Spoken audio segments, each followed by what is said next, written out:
A paz do Senhor, irmãos e ouvintes da Palavra de Deus, estamos mais uma semana trazendo mais uma lição bíblica sobre o trimestre, o Deus que governa o mundo e cuida da família, onde estudaremos durante 3 meses, e a aula de hoje é a aula número 2, lição número 2, que tem por título O Livro de Ruth. Onde a leitura em classe se encontra no livro de Ruth, no capítulo número 1, versículo do 1 ao versículo número 5, que assim nos diz a palavra de Deus. E sucedeu que nos dias em que os juízes julgavam, houve uma fome na terra. Por isso, um homem de Belém de Judá saiu a peregrinar nos campos de Moabe, ele e sua família e seus 2 filhos. E era o nome deste homem Elimeleque, e o de sua mulher Noemi, e o de seus 2 filhos Malom e Quilion, efrateus de Belém de Judá. E chegaram aos campos de Moabe e ficaram ali.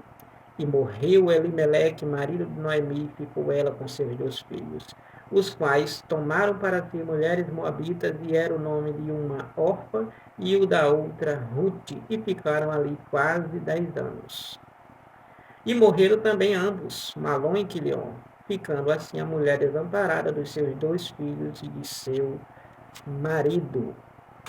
Então estudaremos sobre o livro de Ruth. Será a temática desta aula,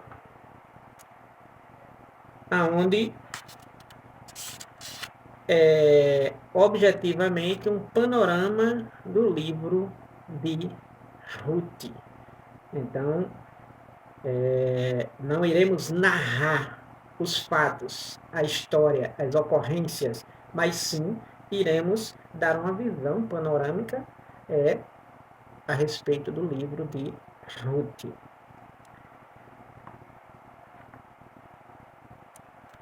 No primeiro tópico, já entrando neste tópico, já entrando na lição, melhor dizendo, no primeiro tópico desta lição, que dando já início,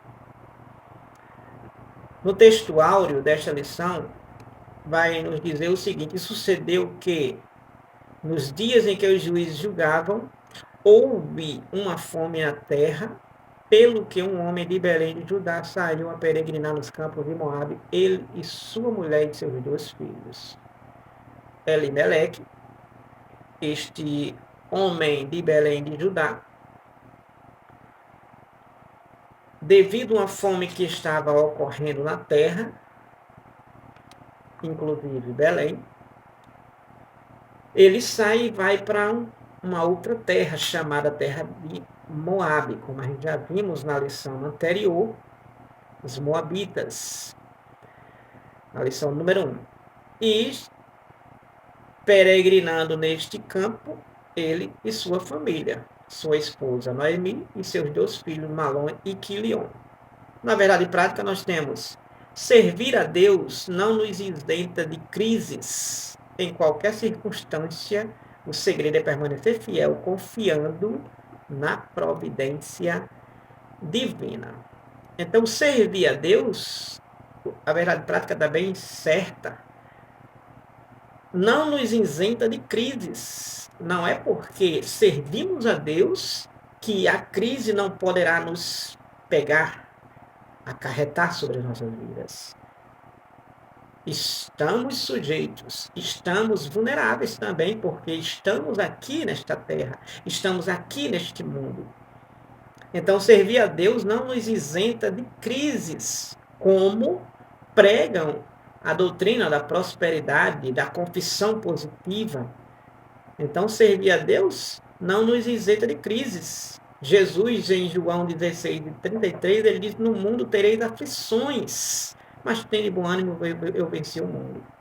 Está dentro deste contexto de dificuldades, que é crises, né? Então, em qualquer circunstância, o segredo, diante das crises, é permanecer fiel a Deus, logicamente, confiando na providência divina, ou seja, sempre esperar em Deus, sempre confiar em Deus, porque Deus, neste período, Deus poderá providenciar, uma vez que nós permanecemos fiel a Ele e confiamos plenamente na sua providência. Então, os céus não entram em crise, a terra entra em crise. Então, em meio às crises, poderá ser terrena, poderá ser natural, porém, os céus, o celestial, o espiritual, não está em crise, está realmente esperando que nós venhamos tomarmos posse disto. Então, no primeiro tópico desta lição, nós temos a organização do livro de Ruth, melhor dizendo. Perdão. Então, como está organizado o livro de Ruth? O livro de Ruth, primeiro subtópico, como é que está organizado este livro? Primeiro subtópico, nós temos a organização deste livro, o livro de Ruth, na Bíblia hebraica. Na Bíblia hebraica, que é justamente o comentarista dizendo o seguinte, que o livro de Ruth pertence à terceira divisão ou seção ou grupo da Tanakh, ou seja, a Bíblia hebraica. Então, o livro de Ruth, ele pertence à terceira divisão, ou terceiro grupo, ou terceira seção da Tanakh, que é justamente a Bíblia hebraica, que é composta apenas dos livros, da coleção de livros do Antigo Testamento, né? Que é composta apenas dos livros do Antigo Testamento, da Bíblia cristã. Então, o livro de Ruth, ele pertence a essa terceira divisão, ele está dentro dessa terceira divisão da Tanakh, que é a Bíblia hebraica. A Bíblia, né, o Antigo Testamento da Bíblia cristã. Então, essa terceira seção, a qual verdadeiramente o livro de Ruth está inserido, está contido, está composto, essa terceira seção é chamada de Ketuvim, ou agiógrafos, ou melhor, chamado de escritos. Então, nós podemos vermos que essa terceira divisão do livro, que o livro de Ruth está inserido, pertence a verdadeiramente a essa composição. A referência de Lucas, capítulo 24, como a gente podemos ver aqui, que essa terceira seção é chamada de Ketuvim, ou agiágrafo, ou escritos, que aonde está realmente o livro de Ruth inserido, né? Que o livro de Ruth está inserido nessa terceira divisão da Tanakh, ou seja, da Bíblia hebraica. A Bíblia hebraica, que é composta dos livros do Antigo Testamento, que é dividido em 3 seções. Então, sendo essa terceira seção, chamado aí de escrito de Jesus em Lucas 24:4, de Lucas 24:4, e aconteceu que, estando elas muito perplexas a esse respeito, e eles que pararam, perdão, deixa eu ver aqui onde seria, acredito que é o versículo 44.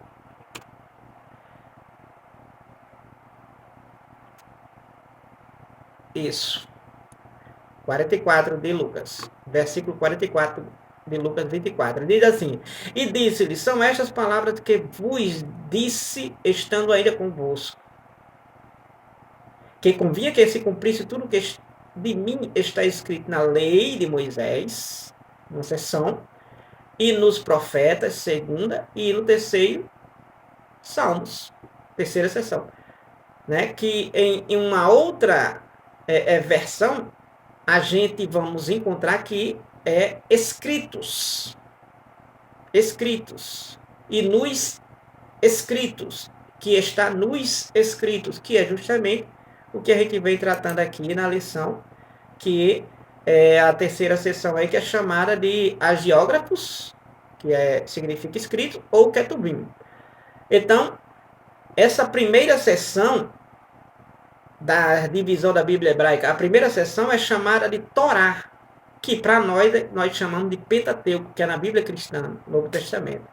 A Bíblia no mundo contemporâneo é chamada de Pentateuco, que é os 5 primeiros livros de Moisés, que na Bíblia Tanakh, na Bíblia hebraica, na Bíblia dos judeus, que está aí a primeira divisão, que é chamada aí da Torá, que é os primeiros 5 livros de Moisés.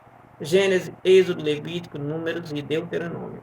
E a segunda seção é chamada de Nevrim, que essa segunda seção justamente é onde está os profetas, os livros proféticos, os profetas. Então, dentre os escritos, que é baseado em Lucas 24, 44, dentre os escritos, que são os 11 livros, estão Megilot, que é os 5 rolos, livros curtos lidos publicamente nas festas judaicas anuais, cânticos que são Cântico dos Cânticos, Ruth, Lamentações, Eclesiastes e Esther. Dentre os escritos, que é a terceira seção da divisão hebraica, aonde está o livro de Esther.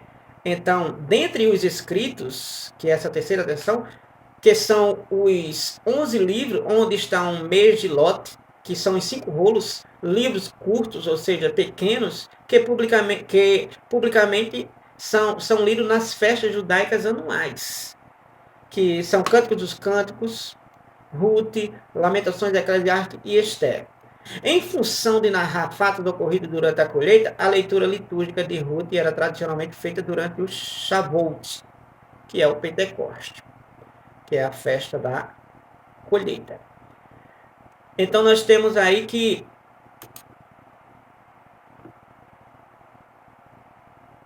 o livro de Ruth, na organização da Bíblia hebraica, pertence à terceira seção. No segundo subtópico, nós temos aí o livro de Ruth na Bíblia cristã,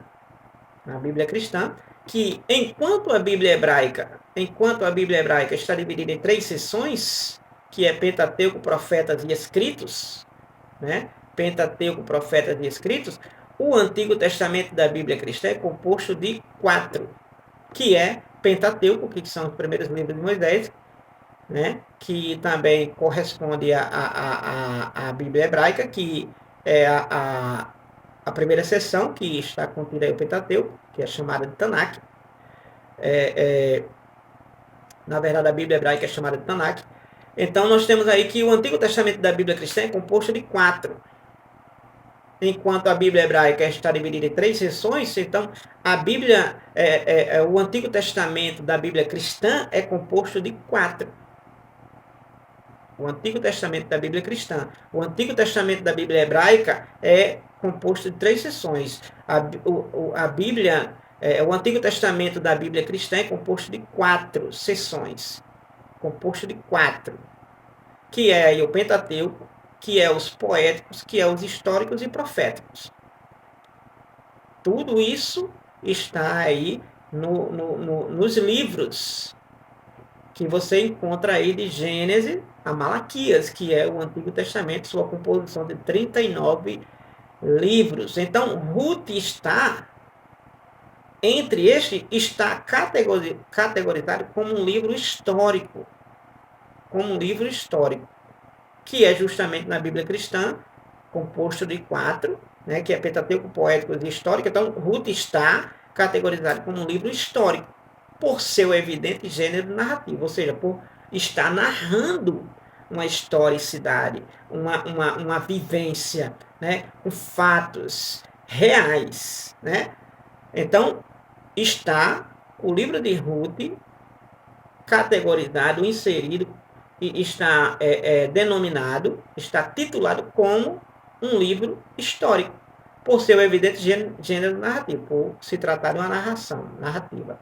Então, mas ele é identificado, apesar de tudo isso, também por sua extraordinária beleza poética, porque tem realmente poesia em um livro de Ruth, empregando estilo e linguagem próprios do hebraico clássico, e o autor expõe aspectos subjetivos da vida dos personagens, ou seja, detalhes fundamentais, detalhes minuciosos, né? Trata realmente de detalhes, de exposições, de aspectos realmente bem minuciosos em relação à narrativa, em relação aos personagens. Então, a obra do livro de Ruth está organizada em 4 capítulos. É um livro pequeno, um livro de 4 capítulos apenas. Somando assim 85 versículos.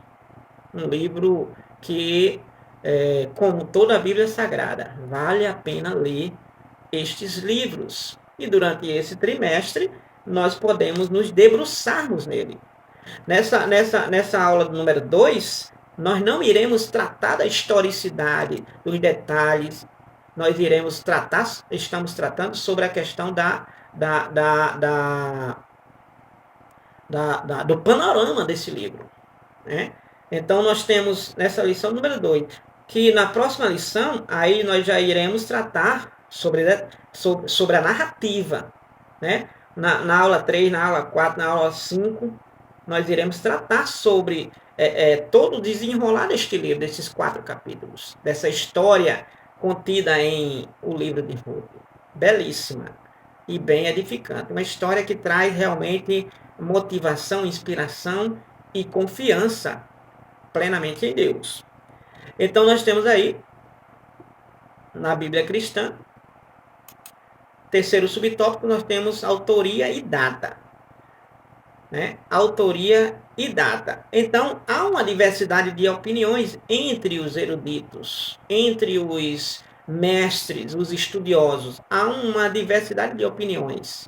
Ou seja, uns dizem que é A, outros dizem que é B, outros dizem que é C, mas acerca da autoria deste livro de Ruth e da data do livro de Ruth, Samuel é o autor mais provável para ser o escritor do livro de Ruth. Então, a maioria entre os eruditos, entre os estudiosos, a maioria apontam, opinam, defendem que o livro de Ruth foi escrito pelo profeta Samuel.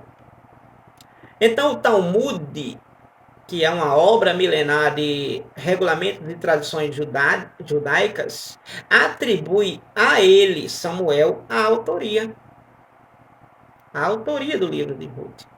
A forma como o autor se refere a Jessé e Davi, no livro de Ruth, parece indicar contemporaneidade e familiaridade com os personagens. Ou seja, o fato de se referir a Jessé, de se referir a Davi, né? Então, isto mostra que o escritor, o autor deste livro, realmente viveu naquela época.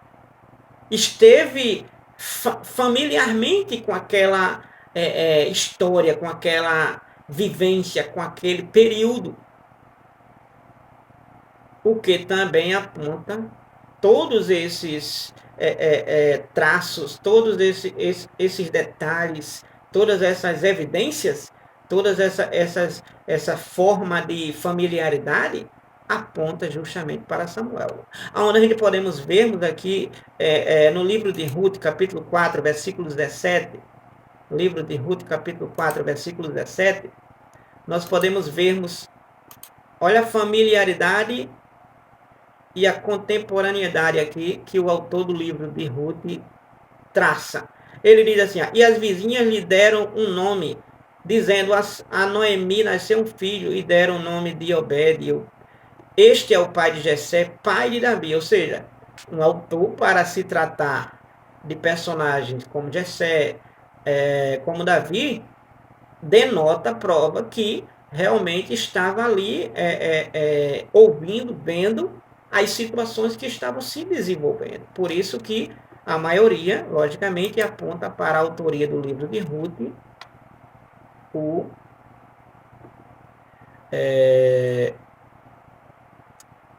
profeta Samuel. Samuel como autor do livro de Ruth. Então, a autoria está sendo resumida em Samuel. E a data seria mais ou menos no século 10 antes de Cristo. Então, a resumo, Ruth está categorizado, o livro de Ruth está categorizado como um livro histórico por causa dos seus evidentes gêneros narrativos. No tópico número 2, nós temos o contexto histórico do livro de Ruth. Contexto histórico. Então, no contexto histórico do livro de Ruth, no primeiro subtópico nós temos no tempo dos juízes.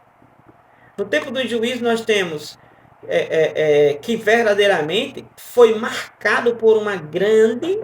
No tempo dos juízes foi marcado por uma grande anarquia e uma profunda apostasia e infidelidade do povo hebreu. Então, no tempo dos juízes, o povo estava virando as costas para Deus, o povo estava trocando Deus por deuses. No tempo dos juízes, o povo fazia o que queria. O povo vivia ao seu bel prazer. O povo vivia como o próprio Jesus chegou a citar, e eu posso fazer essa comparação, que Jesus disse que nos tempos de Noé comiam, bebiam, casavam e se davam em casamento. Então, eu posso trazer esse paralelo em que verdadeiramente nos tempos dos juízes continuavam dessa mesma forma. O povo não estava nem aí, o povo pintavam e bordavam, né? Então o povo estava mergulhado, o povo estava encharcado na profunda apostasia, ou seja, abandono de Deus. Tinha abandonado Deus e viviam na infidelidade tremenda para com Deus. Deus sendo fiel, mas eles infiéis. Então, uma frase que identifica bem aquela época, essa época do tempo dos juízes, é que cada qual fazia o que parecia direito aos seus olhos. Juízes, capítulo 17, versículo 6. Sem uma sábia direção, o povo perece. Provérbio, capítulo 11, versículo número 14. Então, nesse tempo dos juízes, o povo fazia o que queria. Não tinha uma direção, não tinha um itinerário, não tinha uma devoção. Não tinham. Apesar de nós estarmos falando sobre Ruth, que tinha uma devoção para com Deus. Ou seja, nem todos, mesmo em um tempo sombrio, mesmo em um tempo de apostasia, mesmo em um tempo de infidelidade, nem todos estão mergulhados nesta negatividade. Nem todos estão no mesmo declínio. Sempre tem aqueles e aquelas que verdadeiramente procuram buscar a Deus e servi-lo com fidelidade. Então, a lista dos juízes e suas tribos, segundo o livro de Juízes, eram 14, que eram Otoniel, da tribo de Judá, Eude, da tribo de Benjamim, Sangá, que é desconhecido a origem, Gideão, da tribo de Manassés, Tolá, da tribo de Isacar, Jair, da tribo de Manassés, Jefté, da tribo de Manassés, Ibzan, da tribo de Judá ou Zebulon, Elon, da tribo de Zebulon, Abidom, da tribo de Efraim, Sansão, tribo de Dan, Eli, juiz de Israel, e Samuel, tribo de Efraim. Então, nesse período, os juízes estavam ali, estavam liderando, porém havia essa apostasia, essa infidelidade do povo hebreu, do povo de Israel. Quando você confere Juízes capítulo 1, versículos 7 ao 19, encontraremos essa narrativa sobre esta apostasia e infidelidade do povo hebreu, do povo de Israel, do povo de Deus.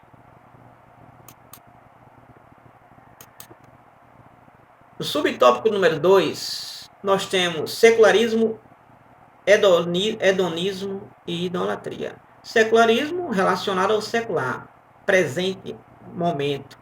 Hedonismo é quando eu atento só para o que me satisfaz. E idolatria, logicamente, é a traição do homem para com Deus, em adorar a outros deuses e não a Deus, unicamente. Então, depois da morte de Josué e dos demais líderes de seu tempo, levantou-se uma geração que não tinha uma profunda comunhão com Deus e não conhecia o que ele havia feito ao povo hebreu. Então, depois da morte de Josué, começou.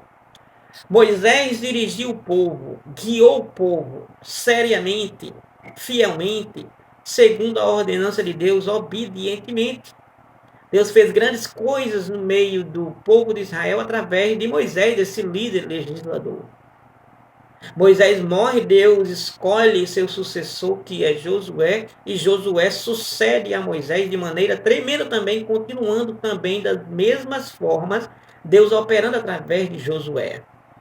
Só que depois da morte de Josué e dos demais líderes de seu tempo, aonde o povo estava bem ordenado, depois deste momento da morte de Josué, dos líderes que vieram a seguir, levantou-se uma geração, ou seja, nasceu povos, nasceu pessoas que não tinham uma profunda comunhão com Deus e não conhecia o que ele, Deus, havia feito ao povo hebreu. Não conhecia, não sabia, não tinha experiência, não tinha comunhão, não tinha noção. Então Israel cedeu, nesse período, ao estilo de vida pecaminoso dos cananeus, povo idólatra, e foi atraído à adoração dos deuses deles. Juízes, capítulo número 2, versículos 7 a 13. Juízes, capítulo número 2, versículos 7 a 13, nos diz assim, e serviu o povo ao Senhor todos os dias de Josué, e todos os dias dos anciãos que ainda sobreviveram depois de Josué. Então o povo serviu a Deus até esse momento, depois de Josué e depois dos anciãos que sucederam que viveram depois de Josué. Mas só que depois, e viram toda aquela grande obra que o Senhor que fizera a Israel. Então, até depois de Josué, até chegar depois de Josué o período dos anciãos, então o povo viu, serviu, tinha comunhão, vivia afinco profundamente com Deus. Então, diz o versículo 8, faleceu, porém, Josué, filho de Num, servo do Senhor, com a idade de 110 anos. E sepultaram-no no termo da sua herança em Timate-Heres, no monte de Efraim, para o norte do monte de Gaás.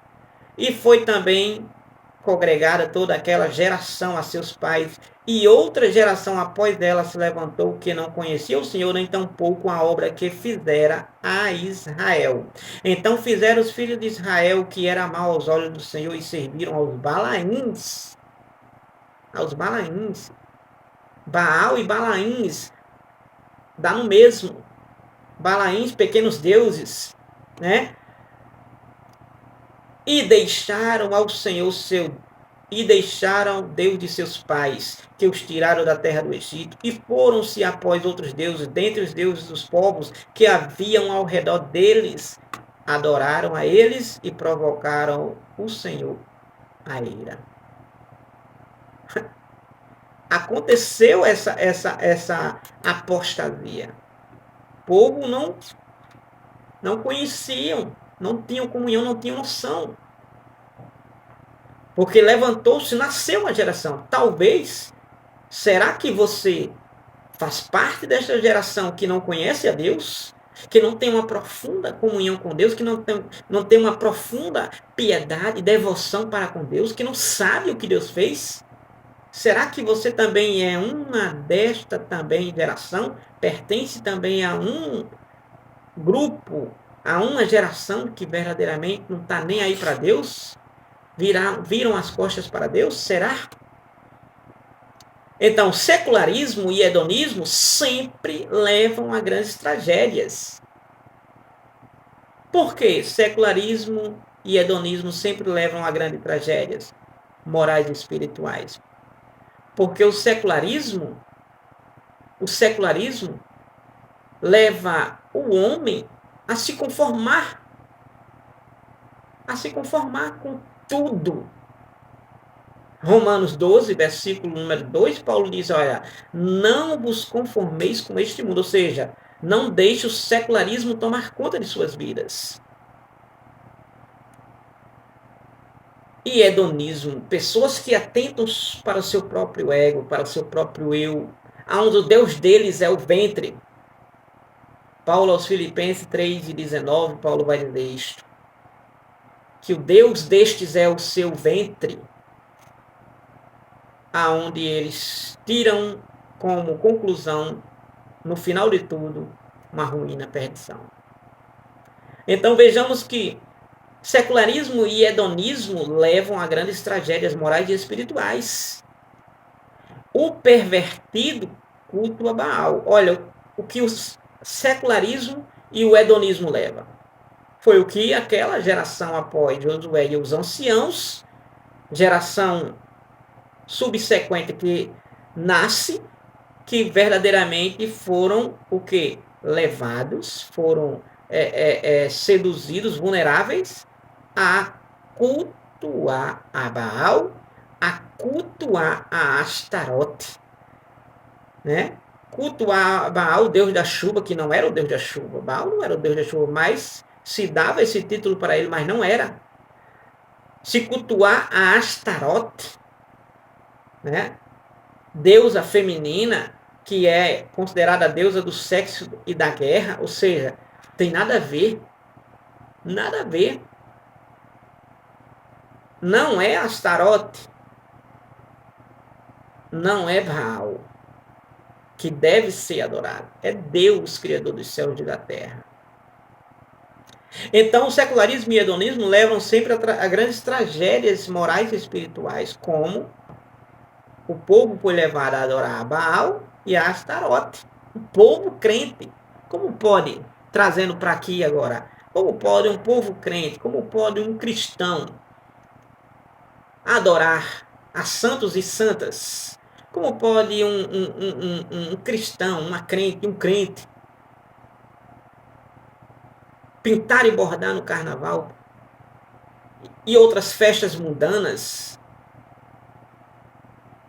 Ora está na balada, ora está no culto, ora está na igreja, ora está lá no mundo mergulhado na pornografia, na prostituição, na droga, na bebedice, e depois de estar.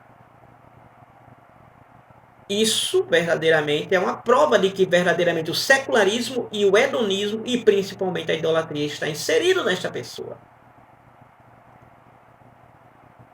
Então, vejamos.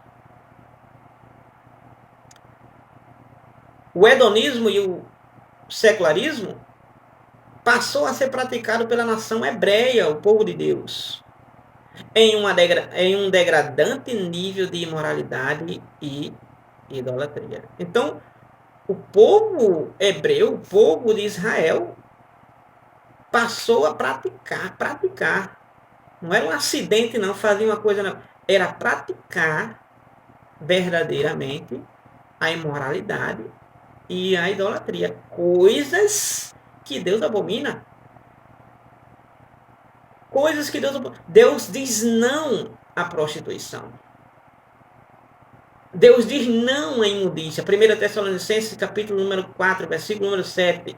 Não nos chamou Deus para a imundícia, mas para a santificação. Deus não nos chamou para nós vivermos na imoralidade. Deus não nos chamou para vivermos na idolatria.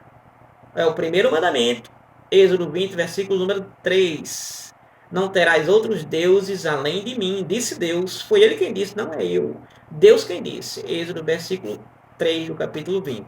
Primeiro mandamento dos 10. Então, a falta de uma liderança espiritual madura e temente a Deus causa prejuízos incalculáveis ao povo. A falta de uma liderança espiritualmente madura e temente a Deus causa prejuízos incalculáveis ao povo. Causa realmente. Se o povo não tiver uma liderança realmente, espiritualmente madura, temente a Deus, verdadeiramente trará grandes e incalculáveis prejuízos à multidão, à congregação, ao povo, ao rebanho. Então é preciso ter realmente um líder espiritual. Um líder realmente que tenha vida com Deus.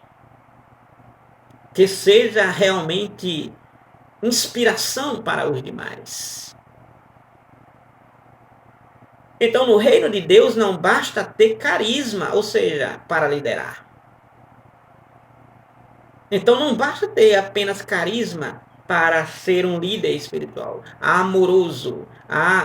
Isso aí faz parte, tem que ter realmente carisma. Mas não basta só ter carisma. Tem que ter espiritualidade, tem que ter cajado, tem que ter palavra, tem que ter verdadeiramente discernimento. Tem que ter realmente vida com Deus. Como aquela mulher do Antigo Testamento, deixa-me conferir se é isto mesmo.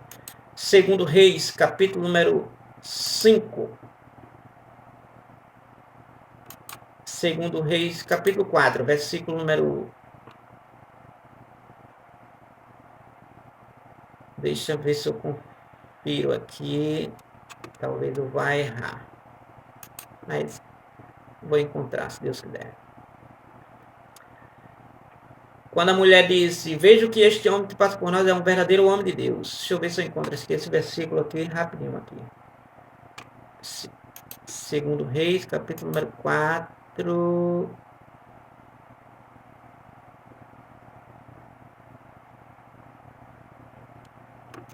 Reis, capítulo 4, versículo número 9. Encontrei. Diz assim, e ela disse a seu marido, a mulher, eis que tenho observado que este, que sempre passa por nós, é um santo homem de Deus. Então é preciso que um líder tenha realmente a espiritualidade necessária, a santidade necessária para que seja realmente comprovado como um homem de Deus. Não basta ter apenas carisma. É preciso ter caráter aprovado. 1 Timóteo capítulo 3, versículo 2 a 13. Lá tem as características. É preciso ter caráter aprovado para ser líder. Não é preciso somente ter carisma. Não basta somente ter carisma. É preciso ter o caráter, as qualidades. E Paulo lista, 1 Timóteo capítulo número 3, versículo 2 a 13, vai falar sobre essa lista. Como também 2 Timóteo 2 e 15, que vai dizer assim, que procura te apresentar-te a Deus como obreiro aprovado, que não tem de que se envergonhar, que maneja bem a palavra da verdade.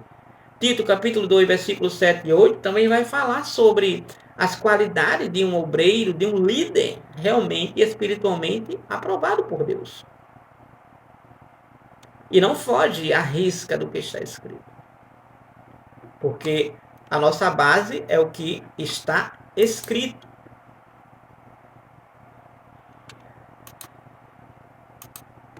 terceiro subtópico, nós temos opressão, clamor e livramento. Então, o que acontecia? O povo vivia a apostasia, que era praticada pelo povo, nariz irritado aqui, um pouco gripado.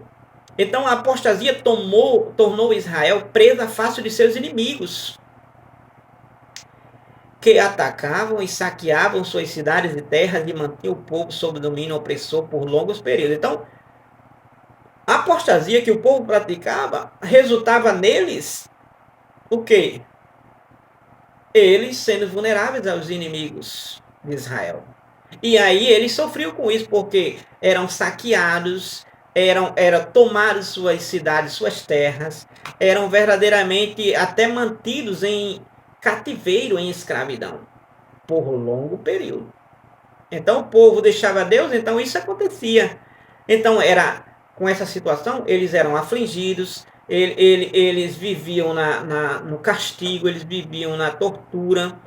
Apesar de tudo isso, eles clamavam a Deus, quando viam que não tinham para onde apelar, clamavam a Deus e o Senhor Deus ouvia eles e livrava eles. Como? Levantando juízes para libertar o seu povo. Levantando juízes como Sansão, Otoniel, Eudes, Jair e outros e outros. Então, afligida a nação clamava a Deus e o Senhor levantava juízes para libertar o seu povo. Esses juízes, que em hebraico é shoptim, não eram magistrados, ou seja, como os juízes de hoje que estão lá no fórum julgando causa, os juízes daqui não eram esses tipos de juízes, esses magistrados civis. Eram verdadeiramente homens, geralmente líderes de batalha, de guerra, militares. Eram soldados. Eram homens de luta. Esses juízes eram esses homens. Então, eram esses homens libertadores. Eram esses homens verdadeiramente poderosamente usados por Deus para julgar a causa de Israel, livrando-os de seus opressores. Então, apesar dos repetidos ciclos de infidelidade da nação para com Deus, Deus ouvia o gemido do seu povo em seus momentos de dor e aflição, como Juízes 2 e 18 vai nos tratar. Então, o Senhor, por que é que ele faz tudo isso? Porque ele é longânimo e cheio de misericórdia. Mas por que é que Deus ouvia um povo que caía na idolatria, caía na imoralidade, na prostituição, que caía na profunda, né, lama do pecado? Porque Deus é misericordioso. Uma vez que o povo se volta para Deus, Deus jamais vai se negar a eles. Né? Então o povo clamava, Deus ouvia, Deus atendia. Porque não era porque só gritava, não, era porque o povo se voltava mesmo, o povo abandonava, o povo deixava o que eles estavam aderindo, a idolatria, a prostituição, o hedonismo, o secularismo, né? Aí Deus ouvia, né? Clama a mim e responder-te-ei e anunciar-te-ei coisas grandes e firmes que não sabes. Jeremias 33, versículo 3. Então, Isaías 55, versículo 6, nos diz assim, buscai ao Senhor enquanto ele se deixa encontrar. Então, o povo tinha essa oportunidade, buscava, e Deus se achava por eles, porque Deus se chegava a eles, porque eles se chegavam a Deus. Então, nós temos o Senhor é longânimo e cheio de misericórdia. Salmo 103, versículo 8. Joel capítulo 2, versículo 13, Romanos 2 e 4, Lamentações 3 e 22. As misericórdias do Senhor são a causa de nós não sermos consumidos. Então o Senhor Deus, ele nos ouve quando nós clamamos a ele. 29 e 13, perdão, de Jeremias. Né? Então nós podemos ver, a resumo, que Os fatos narrados em Ruth têm como contexto maior os dias dos juízes, caracterizado pela frase: cada um fazia o que bem queria. Então, o livro de Ruth trata justamente sobre o período do livro dos juízes, onde está categorizado, narrados, esse contexto, onde verdadeiramente, pelo fato da própria Bíblia dizer que cada um fazia o que bem queria, baseado em juízes, né? Esse texto. Então, nós temos o tópico 3 desta lição. Nós temos aí o propósito e mensagem do livro de Ruth. O propósito e mensagem do livro de Ruth, subtópico número 1, nós temos o cetro de Judá. O cetro. O cetro de Judá, né? O trono, vai se tratar sobre o trono de Judá. Então, há vários propósitos no livro de Ruth são atribuídos. O principal e mais evidente deles, do livro de Ruth, é apresentar Davi como descendente de Judá. São vários os propósitos atribuídos ao livro de Ruth, mas o principal, concordo piamente, e mais evidente, mais claro, é apresentar Davi como descendente de Judá. Por isso que no final do capítulo 4, já vai tratar sobre essa questão de apresentar Davi como descendente de Judá, da tribo real, a tribo real da qual viria o Messias, ou seja, aonde fazia parte do processo do plano de Deus, aonde o Salvador deveria vir. Então, em Gênesis 49:10, o cetro não se arredará de Judá. Quem disse isso? Jacó. O cetro não se arredará de Judá. 49 de Gênesis, versículo número 10. Nem o legislador dentre seus pés, até que venha Siló. E a ele se congregarão os povos, né? Então, Jacó disse isto, abençoando Judá. Embora Rúben fosse o primogênito, ou seja, o mais velho de Jacó, seu ato de desonra ao pai, né, deitando-se com a sua concubina, com a sua mulher, fez com que ele perdesse a primogenitura, perdesse o direito de primogenitura, o direito de filho receber a bênção maior, a herança maior, né? Pelo fato dele ter desonrado seu pai, deitando-se com a sua mulher, concubina. Então, nós podemos vermos aqui que esse fato de Rúben para com seu pai, em desonrar seu pai, fez com que perdesse a primogenitura, a posição de liderança, cedendo para Judá, de onde o projeto de Deus se desenrola, vindo Davi, vindo toda a descendência, vindo o Salvador da humanidade, o Senhor Jesus.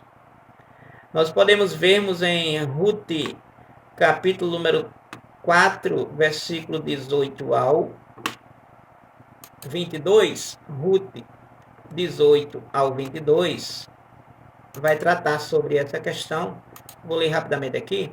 4, 18 ao 22, diz assim: estas são, pois, as gerações de Perez. Perez gerou a Esrom, e Esrom gerou a Rão, e Rão gerou a Aminadab, e Aminadab gerou a Nasson, e Nasson gerou a Salmão, e Salmão gerou a Boaz, e Boaz gerou a Obed, e Obed gerou a Jessé, e Jessé gerou a Davi.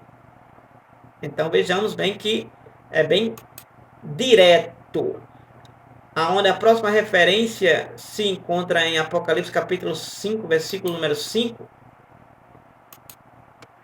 Apocalipse capítulo 5, versículo 5, nos diz assim: e disse-me um dos anciãos, não chores, eis que o leão da tribo de Judá, falando sobre o cetro, né, que não arredaria dessa descendência, e disse-me um dos anciãos, não chores, eis aqui o leão da tribo de Judá, a raiz de Davi, que venceu para abrir o livro e desatar os seus 7 selos, tratando sobre essa questão, o cetro de Judá. E realmente se cumpriu. Então a promessa feita a Abraão de abençoar todos os povos, todas as multidões, todas as famílias da terra serão benditas através de Abraão, que Deus prometeu, seguia agora pela descendência de Judá, ou seja, do que Jacó abençoou. 49, versículo 10 de Gênesis. Sendo Samuel o autor do livro de Ruth, o propósito de registrar a genealogia de Davi ganha mais sentido. Então, se Samuel realmente como é defendido pela maioria dos eruditos, se Samuel é o autor do livro de Ruth, então o propósito da mensagem em registrar no livro de Ruth a genealogia de Davi ganha mais sentido.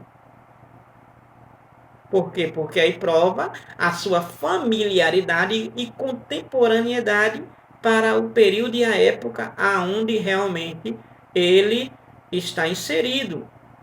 O livro de Ruth, a história e etc. Já que naquele tempo o rei de Israel era Saul, o benjamita, e Samuel tinha muita familiaridade com o rei Saul. Então, a ancestralidade de Davi o legitimava para o trono.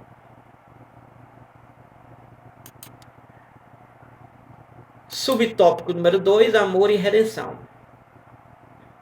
No subtópico número 2, amor e redenção, a mensagem principal de Ruth, que é uma outra mensagem, é o amor de Deus e o seu plano de redenção da humanidade.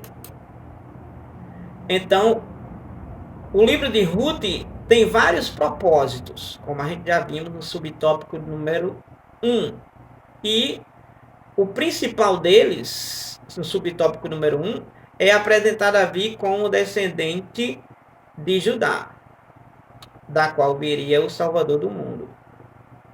No subtópico número 2, nós temos outra mensagem principal do livro de Ruth, que é o amor de Deus e seu plano de redenção da humanidade. Ou seja, como Deus desenrolou este plano, como vimos na lição de número 1, diante da improbabilidade, diante da situação que era improvável. Mas Deus é aquele que, Lucas 1:37, nos informa, o Deus do impossível. Para Deus nada é impossível. Então a mensagem principal de Ruth é o amor de Deus e o seu plano de redenção, que se desenrola neste livro, e vale a pena a gente nos debruçarmos neste livro. Então, como representante de judeus e gentios, ou seja, de povo de Israel e de povo estrangeiro, como representantes de povo de Israel e povo estrangeiro, como nós não somos israelitas, não somos judeus, somos brasileiros, por exemplo, mas como representante de judeus e gentios, respectivamente, Boaz e Ruth, ou seja, que Boaz casou com Ruth, né, prenunciam a derrubada da parede da separação, ou seja, quebrou este tabu, quebrou esta parede, quebrou esse obstáculo, né? Porque Boaz um judeu e Ruth uma moabita, mas Deus uniu, e aí desenrola no plano de amor e no plano entre esse matrimônio e matrimônio e redenção, né? Nós podemos ver daí que tinha essa configuração de Boaz para com Ruth, trazendo essa tipologia, né? Essa representação, né? Ruth representando os estrangeiros que se chegam a Deus, e Boaz o remidor, que é o Senhor Jesus, que salvou a todos, não só Israel. a todos quanto crerem nele. João 1:12, João 3:16. Então a redenção aqui é vista no livro de Ruth nos sentidos literal. A redenção é vista no livro de Ruth no sentido literal, porque foi a salvação para Ruth, salvação para Noemi. Né? É vista aqui no sentido literal e tipológico. Ou seja, no sentido realmente real e no sentido tipológico, espiritual. Aonde Boaz é o parente remidor, que remiu a Noemi, casando com Ruth, né? Que preservou a descendência de Elimeleque. Ou seja, para a descendência de Elimeleque, o Efrateu, se não me escapa da memória, que morreu, que era o marido de Noemi, para preservar a descendência de Elimeleque, né, que é justamente gerar essa descendência, que seria gerar para Malom, né, gerar para a família israelita, a família belemita. Então, que preservou a descendência de Elimeleque, mas é também um tipo de Cristo, nosso Redentor. Isaías 59, versículo 20, Lucas 1:68, Efésios 1:7, Tito 2:14. Então, nós temos aí no subtópico 3, fidelidade e altruísmo. O livro de Ruth abre uma janela que nos permite ver que nem tudo eram trevas nos dias do juízo. Ou seja, apesar de viverem na idolatria, na infidelidade, na apostasia, na prostituição, no abandono para com Deus, apesar de estar nesse contexto, o livro de Ruth abre uma janela que nos permite ver que nem tudo era treva nos dias do juízo. Ou seja, havia um remanescente fiel. Nem todo mundo estava no mesmo nível, com a mesma situação. Havia um remanescente fiel. Havia Noemi, havia Ruth, havia Boaz, e aí vai por diante. Então, havia um remanescente fiel que temia a Deus e foi usado por ele para cumprir seus propósitos. Porque os propósitos de Deus são cumpridos. Deus não tem propósitos que não venham ser cumpridos, realizados. Os propósitos de Deus, todos eles se cumprem. Os planos de Deus, todos eles se cumprem. Ainda que pegue o improvável para fazer provável, o impossível para fazer possível, o que não é para fazer ser. Então, em um mundo de crescente iniquidade, como era o período do juízo, esse período que foi narrado no livro de Ruth, o justo vive pela fé. Abacuque 2:4, Mateus 24:12-13. Né? Apesar de um mundo crescente de iniquidade, o justo vive pela fé. Abacuque 2:2 vai falar sobre isso. E Mateus 24:12-13, o 12 vai dizer que Jesus deu um sinal sobre a sua vinda, prenunciando a sua vinda, que o amor de quase todos esfriariam. Versículo 13, mas aquele que perseverar até o fim será salvo. Então, apesar de estarmos em um mundo de crescente iniquidade, apesar de tudo isso, é necessário sabermos que o justo, o cristão, o crente, ele vive pela fé. Ele não vive acompanhando a maioria, ele vive acompanhando a Bíblia. Ele não vive acompanhando o modismo, ele vive acompanhando a voz de Deus. Nos dias do juízo, a maioria vivia segundo seus próprios padrões e interesses. O cristão, ele não vive pelos seus próprios padrões ou interesses próprios. Ele vive pelo que a Bíblia dá, pelas diretrizes bíblicas. E o padrão do cristão é Cristo. É Cristo. João capítulo 15, versículo número 13, João 13 e 15, melhor dizendo. João 13 e 15, deixa-me ler. João capítulo 13, versículo número 15, Jesus diz assim, ó: porque eu vos dei o exemplo para que, como eu fiz, façais vós também. Então, Jesus é o nosso padrão. Então, Noemi e Ruth destronaram